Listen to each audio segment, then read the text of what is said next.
جب ہم کربلا کا نام سنتے ہیں تو کیا ذہن میں آتا ہے؟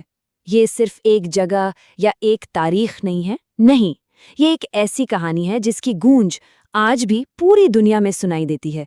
یہ کہانی ہے اپنے اصولوں پر، اپنی بات پر اڑے رہنے کی، ایک ایسی کرانتی کی جس نے بڑے بڑے سلطنتوں کی بنیادیں تک ہلا دی۔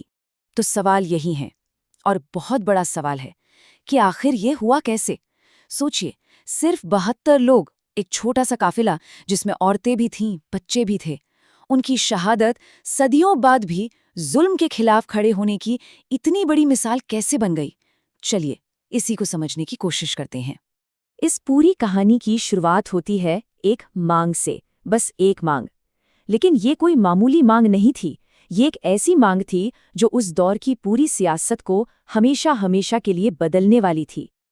اچھا، آگے بڑھنے سے پہلے ایک شبد کو سمجھنا بہت ضروری ہے، بیعت۔ اب یہ بیعت کیا چیز تھی؟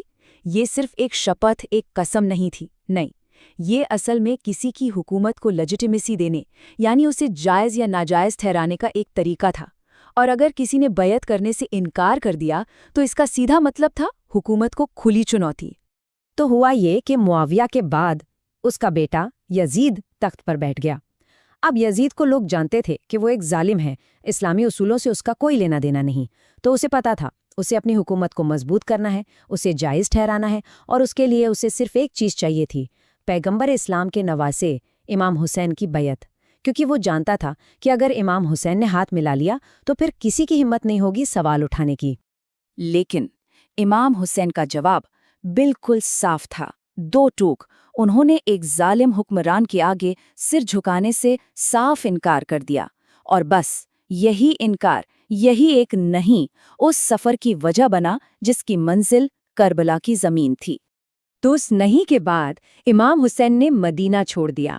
اپنے پریوار اور کچھ وفادار ساتھیوں کے ساتھ وہ ایک ایسے سفر پر نکل پڑے جسے تاریخ نے ہمیشہ کے لیے اپنے پنوں میں درج کر لیا۔ جب امام حسین مکہ پہنچے تو وہاں ایک عجیب چیز ہوئی۔ انہیں کوفہ شہر سے ایک نہیں، دو نہیں، ہزاروں خط ملنے لگے۔ وہاں کے لوگ لکھ رہے تھے کہ وہ یزید کے ظلم کے خلاف ہیں اور چاہتے ہیں کہ امام حسین آ کر ان کی رہنمائی کریں، ان کے لیڈر بنیں۔ اب ظاہر ہے اتنے سارے خطوں پر ایک دم سے یقین نہیں کیا جا سکتا تھا، تو حالات کا جائزہ لینے کے لیے امام حسین نے اپنے چچیرے بھائی مسلم بن عقیل کو کوفہ بھیجا۔ لیکن دوسری طرف یزید بھی چپ نہیں بیٹھا تھا۔ جیسے ہی اسے بھنک لگی، اس نے فوراً کوفہ کا گورنر بدل دیا اور عبید اللہ بن زیاد نام کے ایک بہت ہی ظالم شخص کو وہاں بھیج دیا۔ بن زیاد نے کوفہ میں آتے ہی دہشت پھیلا دی، ہزاروں لوگوں کو جیل میں ڈال دیا اور مسلم بن عقیل کو بڑی بے رحمی سے شہید کر دیا۔ اور سب سے تکلیف کی بات یہ تھی کہ ان سب سے بے خبر امام حسین کا قافلہ کوفہ کی طرف بڑھتا جا رہا تھا۔ اور یہیں پر اس کہانی کا جو اصل فرق ہے نا، وہ صاف دکھتا ہے۔ ایک طرف تھا امام حسین کا کارواں، سوچئے، بس 72 ساتھی، عورتیں، بچے، وہ جنگ کرنے نہیں نکلے تھے، وہ تو لوگوں کی پکار پر ان کی مدد کرنے جا رہے تھے۔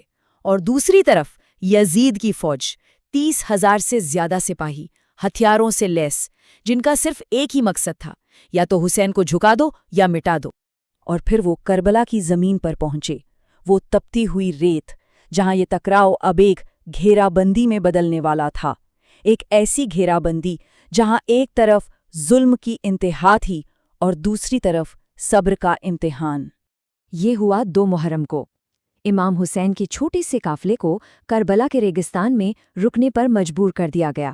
اگلے ہی دن سے یزیدی فوجیں آنی شروع ہو گئیں، 4000، اور دیکھتے ہی دیکھتے یہ تعداد 30,000 کے پار ہو گئی۔ اور پھر 7 محرم کو انہوں نے وہ کیا جو سب سے ظالمانہ تھا، انہوں نے پاس بہتی فرات ندی پر پہرا لگا دیا اور امام کے خیموں میں پانی جانے کا ہر راستہ بند کر دیا۔ اب ذرا اس منظر کو سوچئے، تپتا ریگستان، سر پر جلتا ہوا سورج اور پانی کی ہر بوند پر دشمن کا پہرا۔ خیموں کے اندر چھوٹے چھوٹے بچے پیاس سے تڑپ رہے تھے، ان کے ہونٹ سوکھ کر کانٹا ہو گئے تھے، اور عورتیں پیاس کی شدت سے بے حال تھیں۔ یہاں تک کہ امام حسین نے دشمن سے کہا کہ دشمنی مجھ سے ہے، ان معصوم بچوں کی کیا غلطی ہے، انہیں تو پانی دے دو، لیکن جواب ملا، ایک بوند بھی نہیں۔ اور پھر 3 دن کی پیاس کے بعد 10 محرم کا وہ دن آیا